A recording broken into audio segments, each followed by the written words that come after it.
ঘরে খাবার না থাকায় প্রতিবেশীদের দেওয়া আটা দিয়ে রুটি বানিয়ে অন্ধ স্বামীর মুখে তুলে দিচ্ছেন স্ত্রী জহুরা। প্রতিবেশীদের দয়া দাক্ষিণ্যে কোনোদিন সামান্য খাবার জুটলেও কোনোদিন পুরোপুরি না খেয়েই থাকতে হয় এই বৃদ্ধ দম্পতির। আমি যে কান্না কাটতে আমার চোখের পানি শুকিয়ে গেছে। আল্লাহর ডাকতে ডাকতে কিভাবে সংসার করবো, কিভাবে খামো, এই আসল লইয়া। অভাব অনটনের সংসারে দীর্ঘ 15 বছর ধরে অন্ধ স্বামীকে বয়ে বেড়াচ্ছেন বৃদ্ধা স্ত্রী জহুরা। লোকলজ্জায় কারো কাছে হাত পাততে না পেরে কখনো শাক পাতা খেয়েই দিন পার হয় তাদের।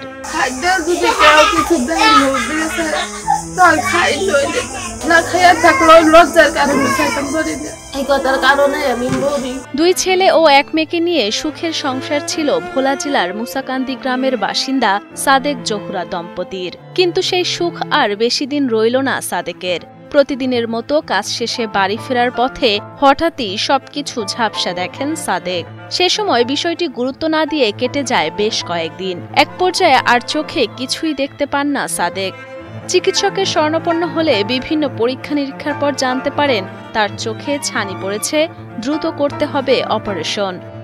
তবে সে সময় অপারেশন করার মতো আর্থিক সঙ্গতি না থাকায় চিকিৎসার অভাবেই পুরোপুরি অন্ধত্ব বরণ করে নেন সাদেক। আমার সবাই দেখতে আমার ইচ্ছা আছে, কিন্তু আমি পারি না। অসহায় পরিবারটির সহায় সম্বল বলতে নেই কিছুই। থাকার মতো একটি ভাঙা ঘর, সেটাও অন্যের দেয়া। বাবার এমন অসহায়ত্ব জীবন দেখে ছেলে রফিকুল মাত্র 13 বছর বয়সে রিকশার প্যাডেল ধরে সংসারের দায়িত্ব নেন নিজ ঘাড়ে। 12 বছর বয়সে আমার বাবা অসুস্থ হয়ে পড়ছে, চোখে টাওয়ার পায় না। সেখান থেকে আমি সংসার চলাইছি, রিক্সা ভাড়া দিয়ে গাড়ি চলে সংসার কোনো রকম। সামান্য উপার্জনের অর্থ দিয়ে সংসার খরচ ও বোনকে বিয়ে দেওয়ার পাশাপাশি বিয়ে করেন নিজেও। কিন্তু এখন সংসার জীবনে তিনিও রয়েছেন চরম দুর্দশায়। একদিকে অন্ধ বাবার ঔষধ খরচ, অন্যদিকে নিজেও শারীরিকভাবে অসুস্থ। টাকার জন্য চিকিৎসা করতে পারিনি,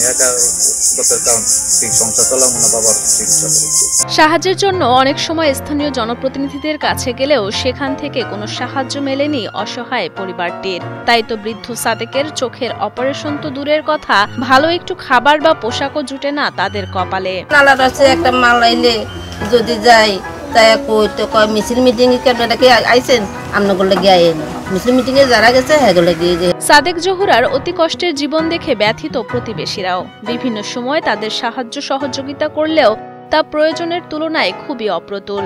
তাই তো সমাজের বিত্তবানরা যদি অসহায় পরিবারটির প্রতি সহযোগিতার হাত বাড়িয়ে দেয়, তাহলে অন্তত দুবেলা খেয়ে বেঁচে থাকবে, এমনটাই কামনা এলাকাবাসীর। একটা মানুষ এরকম অসহায় অনেক সময় ভাত না খেয়েও থাকে, কিন্তু অনেক সময় আমরাও দিতে পারি না, আফসোস লাগে বড়।